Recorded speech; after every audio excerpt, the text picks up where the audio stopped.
Hello guys, welcome back to my channel. তো এটা ছিল অরুণাচল প্রদেশের তাওয়াং যাওয়ার পথে একটা মিলিটারি ক্যাম্প।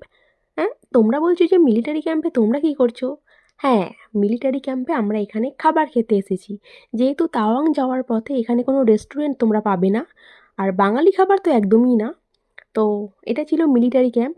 এখানে যেমন তোমরা শীতের কিছু পোশাকও কিনতে পারবে, এখান থেকে কুপন কেটে তোমরা খাবারও খেতে পারবে, তবে চা কফিটা ফ্রিতে পাওয়া যায়। তো যেহেতু আমরা অন্য কোনো রেস্টুরেন্টে পাবো না এখানে যাওয়ার পথে, তো আমরা মিলিটারি ক্যাম্পে চলে এলাম খেতে। এটা ছিল বাইরে থেকে আমি ভিডিও করছিলাম, এখান থেকে আমি করব। তো এখানে এই যে ভদ্রলোক ছিল, এনাকে আমি জিজ্ঞাসা করলাম যে আমি কি ভিডিও করতে পারবো? তো উনি বললো হ্যাঁ, করতে পারবে।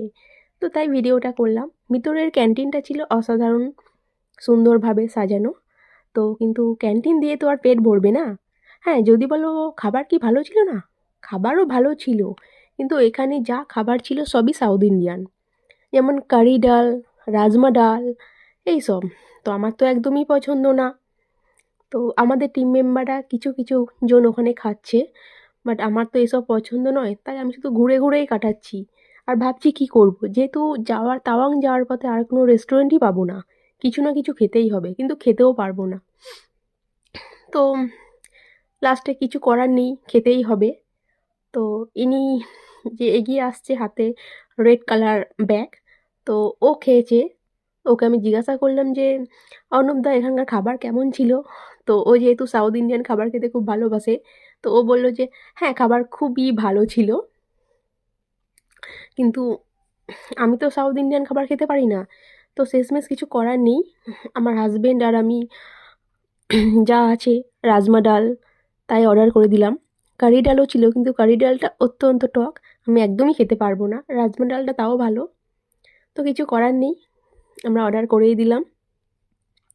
তো তোমরা যারা এখানে আসোনি, তোমাদের জানা অবশ্যই দরকার। হ্যাঁ, যদি বলো আমাদের কাছে কিছু ছিল না, আমাদের কাছে ছিল, কিছু ড্রাই ফ্রুট ছিল, কিন্তু তাই দিয়ে তো আর সারাদিন চলবে না। তো কিছু করার নেই, আমরা রাজমা ডাল অর্ডার করে দিলাম। আমি তো খাবার প্লেট নিয়ে বসেই আছি, আমার হাজবেন্ড তাও একটু একটু খাচ্ছে, আমি তো খেতেই পারছি না। তো এখানকার রাজমা ডালটা ভালো খেতে মোটামুটি, কিন্তু এখানকার যে ভাতটা ছিল না, পাহাড়ি ভাতগুলো কেমন হয়, ছোট ছোট মোটা মোটা আর ছড়ানো ছড়ানো, কোনো টেস্ট নেই ভাতের। তো তাই জন্য আমি বসেই আছি। তো যাই হোক, তোমাদের কাছে এটা শেয়ার করলাম। ভালো লাগলে প্লিজ লাইক কমেন্ট শেয়ার করবে। টাটা।